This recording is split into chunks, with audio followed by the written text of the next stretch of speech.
packed all my belongings, essential belongings, into my car and took off for Massachusetts. It was the first day of seminary, and imagine the feeling of being displaced. For 4 years with other people, I had to start this nonprofit, a 501c3 corporation, and then abruptly shut it down. I was also teaming up with other people for 10 years, running a 501c4 nonprofit. Had to shut that down. Imagine saying goodbye to your closest family, your closest friends, the people you work with, the beautiful home that you live in, the comfortable life, all shut down. And I'm driving to Massachusetts and praying like I never prayed before.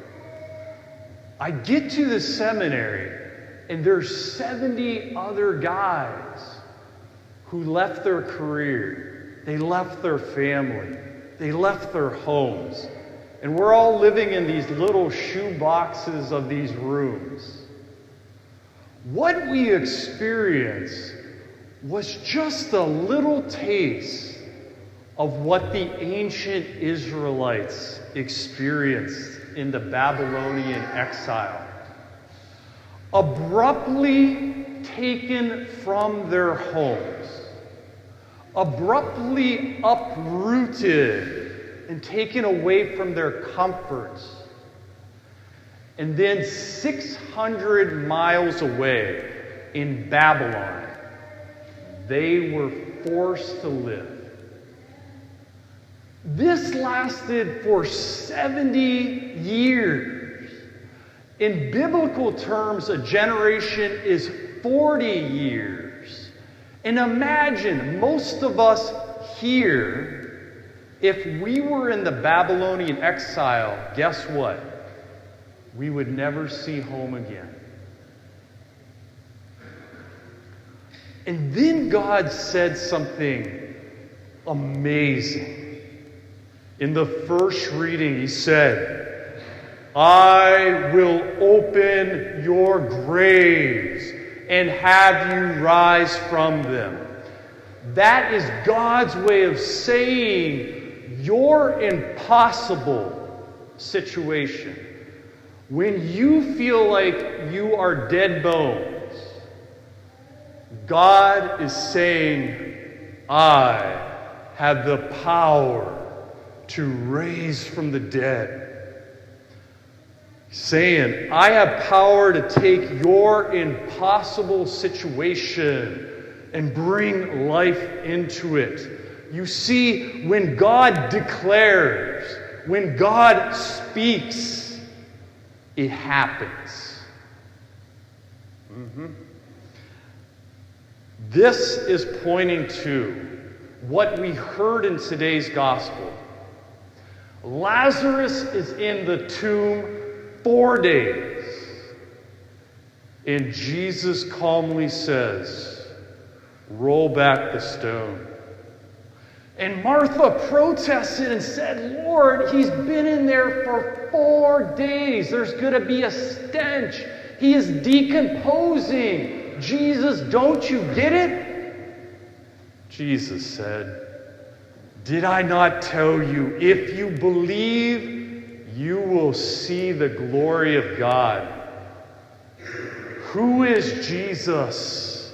He is more than a prophet, more than a wise man. He's more than Confucius, Buddha, Muhammad.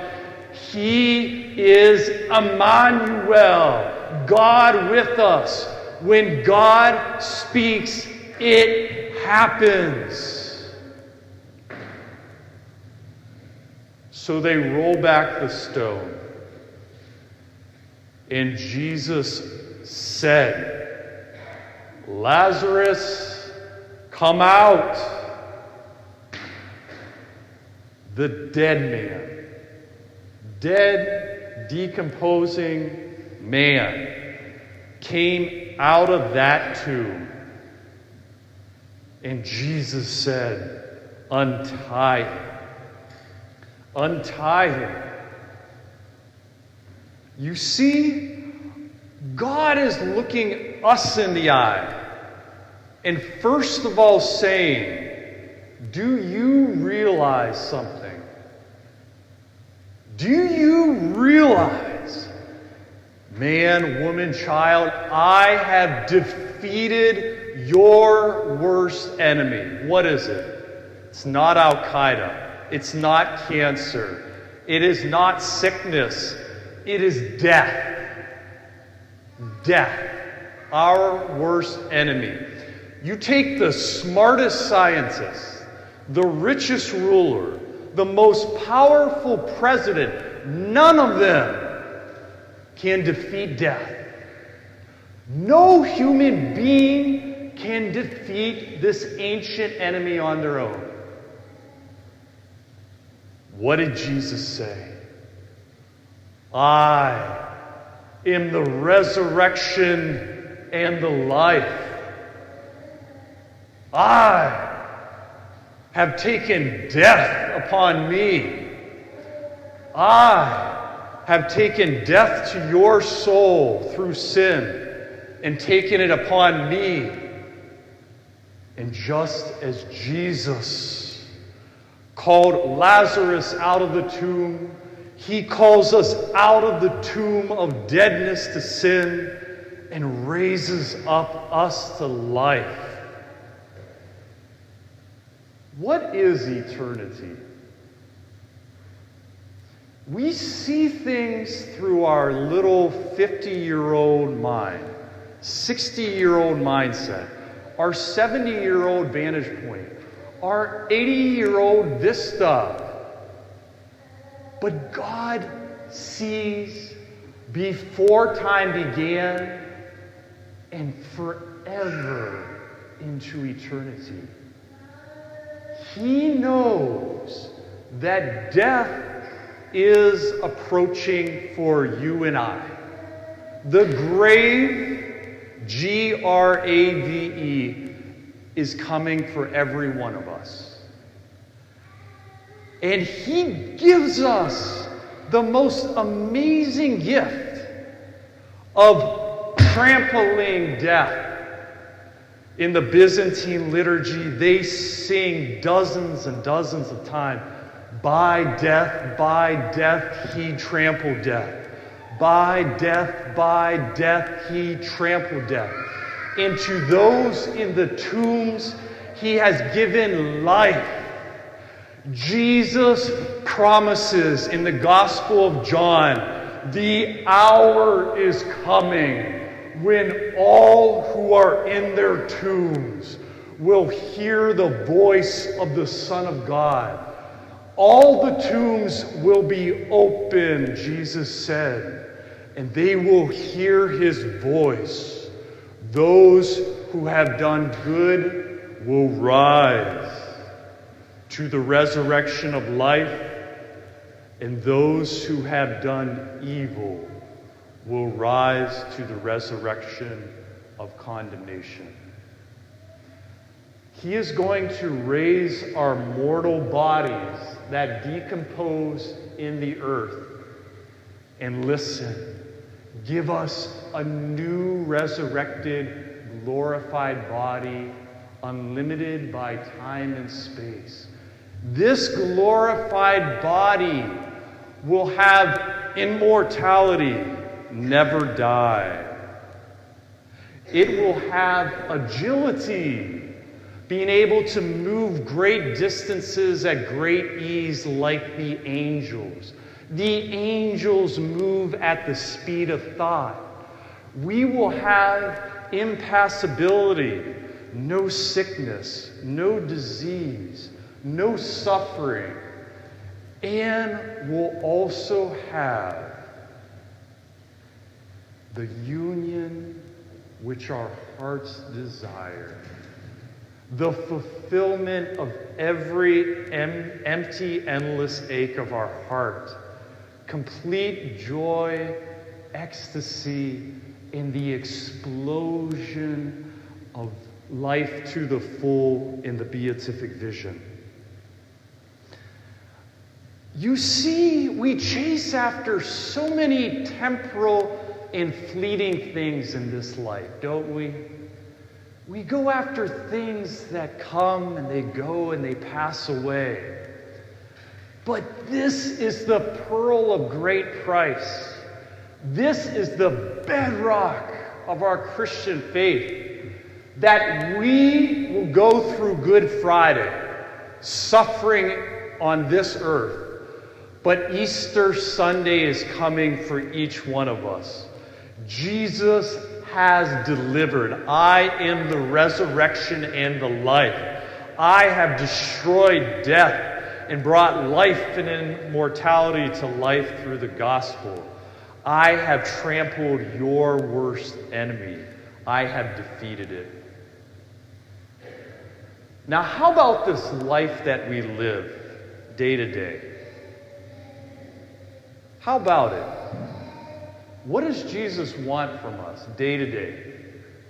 He wants us, listen, to do the possible and let Him do the impossible. He wants us to be faithful and He'll do miracles. He said to the people in the gospel, untie Lazarus, something possible. He said, roll away the stone. That's something possible. But He does the impossible. People here today feel it's impossible to overcome bipolar. Or maybe you're in an impossible debt situation. Or maybe your former spouse hurt you so badly you cannot forgive. Maybe it's addiction to one sort of another, and you say, I'm like Lazarus. I'm all bound up. I can't get free. The stone is covering my life. I am in darkness. How do I get out of it? Do the possible and let God do the impossible. It means if you suffer from mental illness, do the possible. Take the necessary medication. See the therapist. If it's unforgiveness with a former spouse, is it admitting to God, I can't forgive on my miserable strength, but God, give me the grace to forgive. If it means you're in debt, seek out somebody who knows something about finances and get a second opinion. God gives us our intellect to do the practical, do the possible. And He is the one that does the impossible. Parents out here who are heartbroken that your children have left the faith, do the possible. Pick up the rosary and pray every day for them. My mother, when she saw this man right here walk away from the Catholic Church for 4 long years, she did the possible. She prayed like a bulldog, and God did the impossible. He changed my stony, hard-hearted heart, and He opened my eyes and raised me from the dead like Lazarus. And look at what I'm wearing right now. God did the impossible. My mother did the possible. Be faithful unto death, and He will give you the crown of life. Be faithful when nobody is watching you, when nobody pats you on the back. Be faithful when you're in desolation. Remember, feelings are not your God. Do the possible and let God do the impossible.